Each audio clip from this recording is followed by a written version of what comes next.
Hello दोस्तों, नमस्कार। स्वागत है आप सभी का आपके अपने यूट्यूब चैनल पे।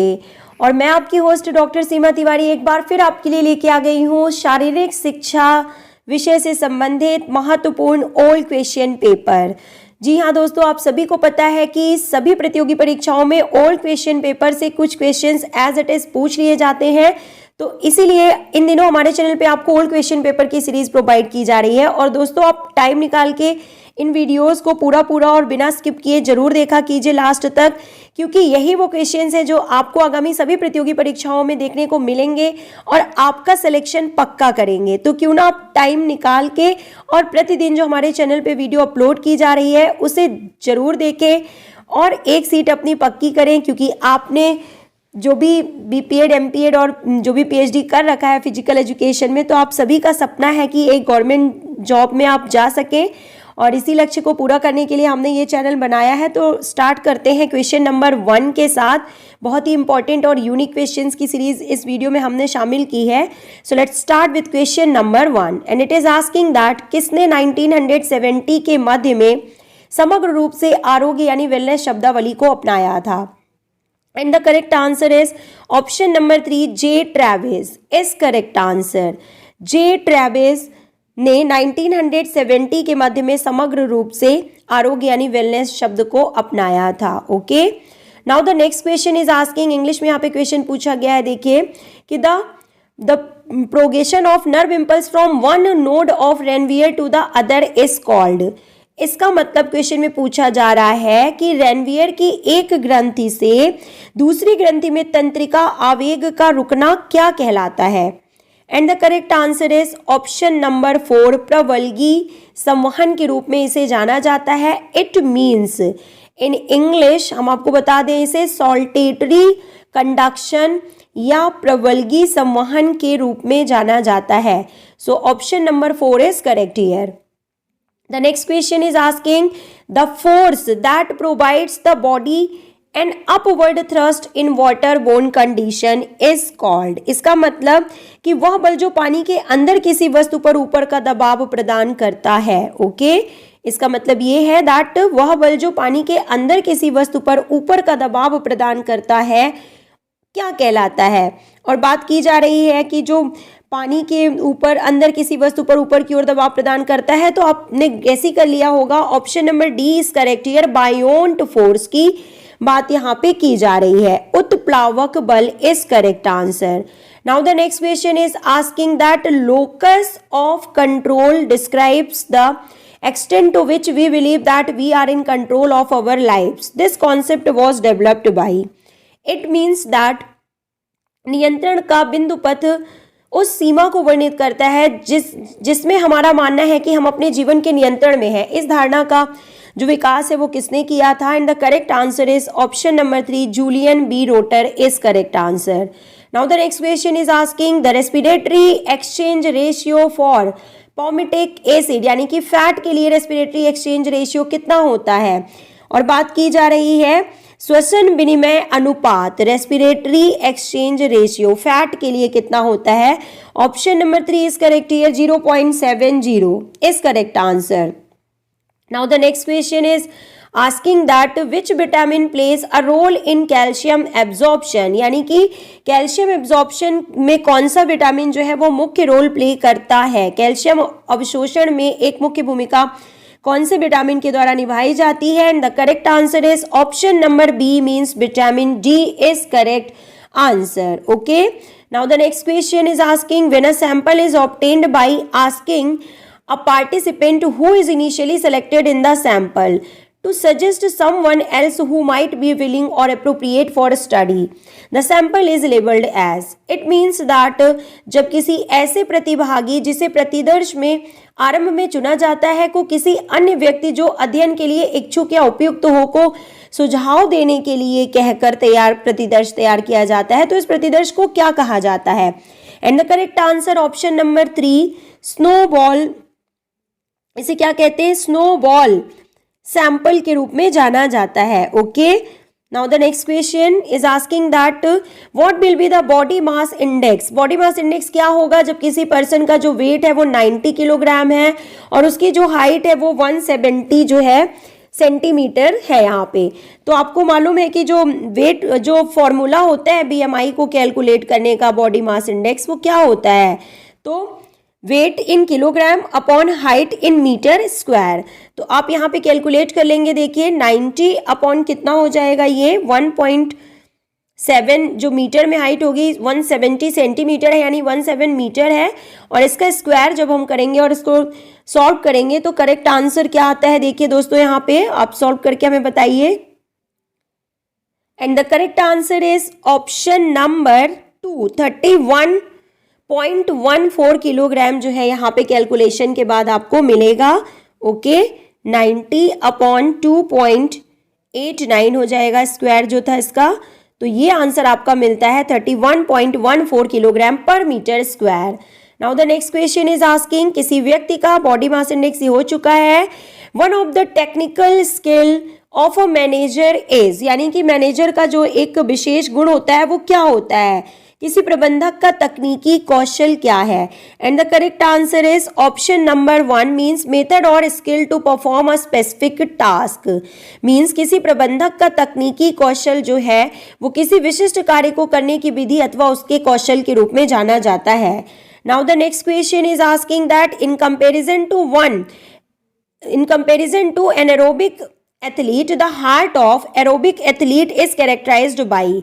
इसका मतलब ये होता है कि किसी एरोबिक एथलीट के कंपैरिजन में जो एनारोबिक एथलीट के कंपैरिजन में जो एरोबिक एथलीट का हार्ट होता है वो कैसा होता है, उसकी विशेषता क्या होती है? यानी कि जो लगातार कार्डियोवैस्कुलर एक्सरसाइज करते हैं और जो एरोबिक एथलीट्स होते हैं जिनमें ऑक्सीजन की बहुत देर तक जरूरत बनी रहती है, ऐसी एक्सरसाइज करते हैं या ऐसी प्रतियोगिताओं में भाग लेते हैं, तो उनका हृदय जो होता है उसकी विशेषता किस तरह की होती है? ऑप्शन नंबर 1 यहाँ पे करेक्ट है कि increased cavity size of left ventricle. Means जो बाएं नीले का कैविटी आकार है वो बढ़ जाता है एरोबिक एथलीट में, ये आपको यहाँ पे मालूम है। This is the correct feature for the aerobic athlete. Now the next question is asking the resistance between motion of a solid and fluid is termed as. It means ठोस और तरल की गति के बीच प्रतिरोध कहलाता है। And the correct answer option number B, fluid friction के रूप में इसे जाना जाता है। ठोस और तरल की गति के बीच प्रतिरोध फ्लूइड फ्रिक्शन के रूप में जाना जाता है। The degree of correspondence between the capability of a student and the objectives of the instruction is. It means विद्यार्थियों के सामर्थ्य और अनुदेशों के उद्देश्यों के बीच संगति का अंशांक है। और क्या है? देखिए option number D is correct here, कार्यक्रम की उपयुक्तता is correct answer. Now the next question is asking one of the endocrinological effect of obesity is. Means मोटापे का एक अंतः स्त्राविकीय प्रभाव यानी एंडोक्रोनोलॉजिकल जो है इफेक्ट क्या होता है? And the correct answer is option number B, polycystic ovarian syndrome के रूप में इसे जाना जाता है। ओके, पॉलीसिस्टिक ओवरी सिंड्रोम की प्रॉब्लम हो सकती है मोटापे की वजह से। Now the next question is asking कि if mean, median, mode and standard deviation are known for a given data set, the Pearson's first skewness coefficient is equal to. यानी कि यदि किसी दिए गए आंकड़े के समुच्चय के लिए माध्य, माध्यक और बहुलक ज्ञात हो तो पियर्सन का प्रथम वैषम्य स्थिरांक की बात यहाँ पे की जा रही है, किसके बराबर होगा? And the correct answer is option number B, this is correct here. Now the next question is asking the degree to which the A measure obviously involves the performance being measured is termed as. It means जिस सीमा तक किसी मापन में माप किया जाने वाला कार्य निष्पादन शामिल है उसे किस पद की संज्ञा दी जाती है? And it is known as option number D means तार्किक वैधता यानी कि लॉजिकल वैलिडिटी के रूप में इसे जाना जाता है। The next question is asking a subject performs exercise of 5 minute on Harvard step test. देखिए हार्वर्ड स्टेप टेस्ट के कैलकुलेशन से संबंधित क्वेश्चन है स्क्रीन पे कि कोई सब्जेक्ट हार्वर्ड स्टेप टेस्ट पर 5 मिनट का व्यायाम करता है और व्यायाम के पश्चात उसकी धड़कन के सामान्य होने की प्रक्रिया 1 से 1.5 मिनट में के लिए कितनी होगी 90, 2 से 2.5 मिनट के लिए 65 और 3 से 3.5 मिनट के लिए 45 है। तो सब्जेक्ट का शारीरिक दक्षता गुणांक आपको ज्ञात करना है। ओके, फिजिकल इंडेक्स जो है यहाँ पे आपको ज्ञात करना है। तो क्या होगा देखिए, option number B is correct here, 75। Okay, this is correct answer. तो देखिए कैसे निकालेंगे इसको, कि जो यहाँ पे जो सबसे पहले 5 मिनट जो दिया हुआ है, इसको कैलकुलेट करने का फॉर्मूला भी मुझे थोड़ा भूल रहा है, आप देख लीजिएगा। और ये जो 1 से 1.5 मिनट, 2 से 2.5 मिनट में जो दिए हैं, इसका टोटल आपको यहाँ पे करना होगा 90, 65 और 3.5 से। और ये देखिए इसका जो कैलकुलेशन है वो इस तरह से होगा, 15,000 अपॉन पी का मतलब है कि इन तीनों का टोटल, यानी कि 90 + 65 + 45 इज इक्वल टू यहाँ पे 200 होगा। तो इस तरह से जब आप कैलकुलेट करेंगे तो ये हो जाएगा आपका 75 यहाँ पे answer. Let's move to next question now. Due to its creative nature, management combines 2 resources to achieve desired result. What are those 2 resources? Means प्रबंधन के अपने रचनात्मक स्वरूप के कारण इसे 2 वांछित परिणाम प्राप्त करने होते हैं। वे 2 संसाधन क्या हैं? And the correct answer is option number C, मानवीय और अमानवीय संसाधन is correct answer.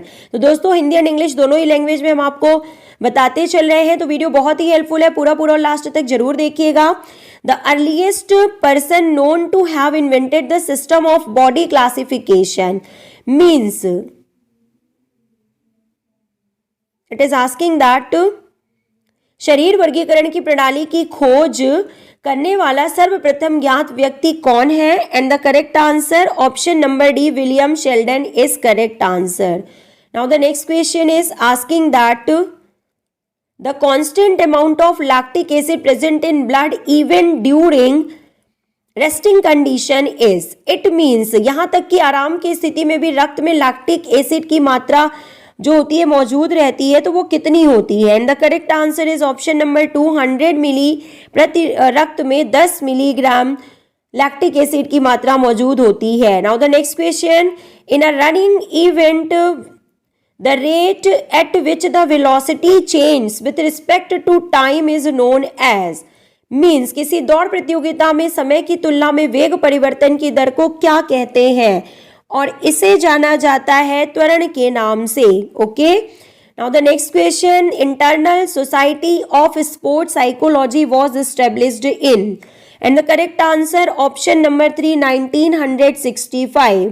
International society of sports psychology की स्थापना 1965 में की गई थी। Next question, individualization of instruction is. अनुदेशों का व्यक्तिकरण है, निम्न में से कौन सा है? ऑप्शन नंबर 20 करेक्ट हियर, विद्यार्थियों के सामर्थ्य के अनुसार अनुदेशों को अशोधित करना। This is correct answer. Now the next question, the leadership theories related to management are. यानी कि प्रबंधन से संबंधित नेतृत्व सिद्धांत हैं। ऑप्शन नंबर बी, विशेषता, व्यवहार और आकस्मिकता is correct answer. Next question, a test design to measure native neuromuscular skill capacity. यानी नेटिव न्यूरोमस्कुलर कैपेसिटी को टेस्ट करने के लिए, मेजर करने के लिए कौन सा टेस्ट डिजाइन किया जाता है? And the correct answer is option number B, Metheny Johnson test is correct answer. Okay, now the next question is asking that in classical test theory an obtained score which comprise a person's true score and an error is known as which score? And it is known as option number B, observed score के रूप में इसे जाना जाता है। Now the next question is asking that the aim of sports training is। और sports training का M तो आप सभी को पता है, improvement of sports performance is correct answer. खेल प्रशिक्षण का मुख्य उद्देश्य खेल प्रदर्शन में सुधार करना है। Next, epidemiology refers to. यानी कि एपिडेमोलॉजी जो होती है वो क्या बताता है? एपिडेमोलॉजी से आप क्या समझते हैं? ऑप्शन नंबर डी यहाँ पे सही है, science of preventive and social medicine. Okay, it means महामारी विज्ञान। एपिडेमियोलॉजी किसको संदर्भित करता है? तो रोकथामकारी और सामाजिक औषधि विज्ञान को इसमें शामिल किया जाता है। Okay, now the next question is asking that the learning of life values and standards of good behaviour from parents can also be called. Means माता पिता से जीवन मूल्यों और सद्व्यवहार के मानकों के अधिगम को अन्य किस नाम से भी जाना जाता है? ऑप्शन नंबर 20 करेक्ट है। प्राथमिक समाजीकरण के नाम से इसे जाना जाता है। Next question, the readymade intramuscular stores of ATP PC in human body are. यानी कि मानव शरीर में एटीपी-पीसी के तैयार यानी कि रेडीमेड जो स्टोर होते हैं, इंट्रामस्कुलर स्टोर होते हैं, वो क्या होते हैं, उनकी रेंज क्या होती है? देखिए, तो option number A is correct here, 570 to 690 mm। मानव शरीर में एटीपी-पीसी के रेडीमेड अंतःपेशी भंडार यानी इंट्रामस्कुलर स्टोर 570 to 690 mm होते हैं। Next question is asking advantage in form of speed can be obtained using. यानी कि निम्नलिखित में से किस उत्तोलक का प्रयोग करके मैकेनिकल लाभ प्राप्त किया जा सकता है? करेक्ट आंसर ऑप्शन नंबर 3, श्रेणी फर्स्ट एंड श्रेणी थर्ड उत्तोलक इज करेक्ट आंसर। दोस्तों, बहुत ही हेल्पफुल वीडियो है, बहुत ही इंपॉर्टेंट क्वेश्चंस आपको देखने के लिए मिल रहे हैं, तो वीडियो को पूरा लास्ट तक जरूर देखिएगा। Now the next question is asking that progressive relaxation technique was developed by. It means उत्तरोत्तर शिथिलन तकनीक किसने विकसित की थी? And the correct answer option number 1, Edmund Jacobson is correct answer. Next, the time allotted for physical education program is directly proportional to। Means शारीरिक शिक्षा कार्यक्रम के लिए आवंटित समय किसके अनुलोमतः अनुपातिक होता है? And the correct answer is option number B, कार्यक्रम की विषय वस्तु is correct answer. Okay, now the next question is asking for confirmation of AIDS. यानी कि HIV.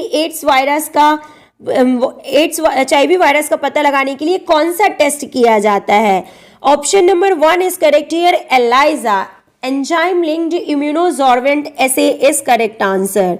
Now the next question is asking that which is not in purview of the principles of cyclicity of training characteristic। यानी कि निम्नलिखित में से कौन सा प्रशिक्षण विशेषताओं की चक्रीयता के सिद्धांतों के दायरे में नहीं आता? यानी कि प्रिंसिपल्स ऑफ पेरियोडाइजेशन में जिसे शामिल नहीं किया जाता है। And the correct answer is option number B, श्रेष्ठतम प्रदर्शन क्षमता की स्थिति के लिए एकल प्रशिक्षण चक्र बनाया जाना चाहिए, ये सही नहीं है। Now the next question is asking two events are said to be mutually exclusive। Means दो स्पर्धाओं को परस्पर अनन्य माना जाता है कब? जब एक स्पर्धा के घटित होने का तात्पर्य होता है कि दूसरी स्पर्धा नहीं हो सकती। इस स्थिति में दो स्पर्धाओं को परस्पर अनन्य माना जाता है।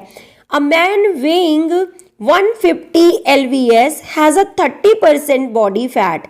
How much this man shall weigh if reduces his fat to 25%?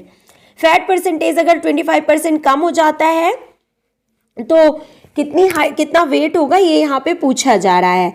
And the correct answer is option number D, 140 pound is correct answer. तो देखिए, व्यक्ति का जो वजन है वो कितना है, 150 पाउंड है यहाँ पे, और इसके बाद शरीर में वसा की मात्रा 30% है। और तो जो व्यक्ति का वजन जो बिना वसा के होगा वो कितना हो जाएगा? तो 150 इंटू 70/100 करेंगे पहले इसको, तो 45% हो जाएगा यहाँ पे। इसके बाद आप इसे कैलकुलेट कर लीजिएगा कि जब इसकी जो वसा की मात्रा जो है 45% आ गई है और इसे 25% अगर माइनस कर दिया जाए तो कितना होगा वेट? तो 140 pound is correct answer. Now the next question, various types of budget are. और बजट के प्रकार निम्न में से कौन कौन से हैं? देखिए, zero budget, fix budget, programme based budget, ये तीनों ही बजट के प्रकार में शामिल किए जाते हैं। शून्य बजट, निर्धारित बजट एवं प्रोग्राम आधारित budget is correct answer. Now the next question, chief judges of the ancient Olympic games were also known as। Means प्राचीन ओलंपिक खेलों के मुख्य जज किस अन्य रूप में भी जाने जाते थे? Option number B is correct here, Helen Decoy is correct answer. Now the next question is asking identify the right sequence of sensory motor integration from the options given below. Means आपको बताना है कि जो संवेदी संचलन समेकन होता है, यानी कि जो सेंसरी मोटर इंटीग्रेशन होता है, जब कोई भी स्टिमुलस होता है उसके थ्रू जो है पहचान की जाती है ब्रेन के द्वारा कि किस स्टिमुलस, जो मैसेज दिए जाते हैं नर्व्स के द्वारा, फिर क्या होता है पूरी ये मैकेनिज्म, और फिर हम किस तरह से रिस्पॉन्स करते हैं सेंसरी मोटर इंटीग्रेशन में. तो क्या है करेक्ट आंसर यहाँ पे देखिए, ऑप्शन नंबर बी यहाँ पे करेक्ट है कि सही सीक्वेंस क्या होगा. तो सबसे पहले आता है देखिए परसेप्शन ऑफ द रिसेप्टर, यानी कि जो रिसेप्टर्स होते हैं वो उनको पता चलता है स्टिमुलस के बारे में. नंबर 2 पे होगा एफरेंट ट्रांसफर इम्पल्स, यानी कि जो स्टिमुलस के थ्रू जो मैसेज मिलता है उससे इम्पल्स जनरेट होते हैं, और ये इम्पल्स जो होते हैं ये ब्रेन तक पहुंचा दिए जाते हैं, इसे एफरेंट बोला जाता है, एफरेंट नर्व्स के द्वारा.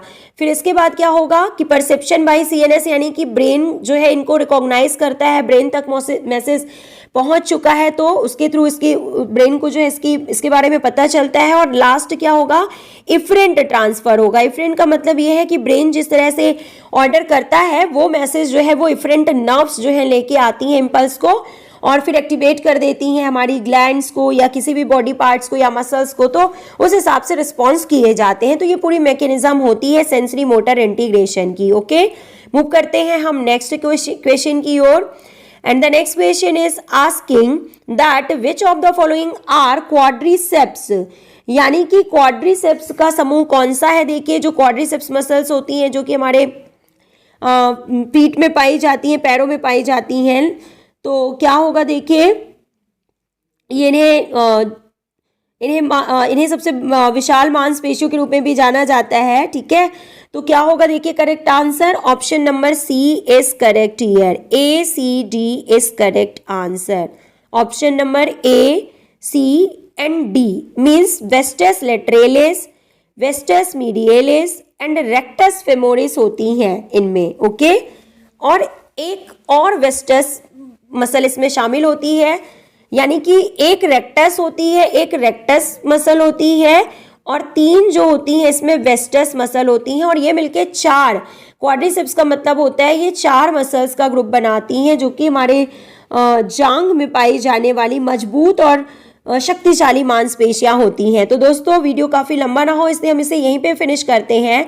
नेक्स्ट वीडियो में जल्दी ही आपसे मिलते हैं इसी तरह के मोस्ट इंपॉर्टेंट क्वेश्चंस के साथ. तो वीडियो पसंद आया हो तो लाइक जरूर कीजिएगा और अपने दोस्तों को शेयर करना बिल्कुल ना भूलें. मिलते हैं नेक्स्ट वीडियो में. Till then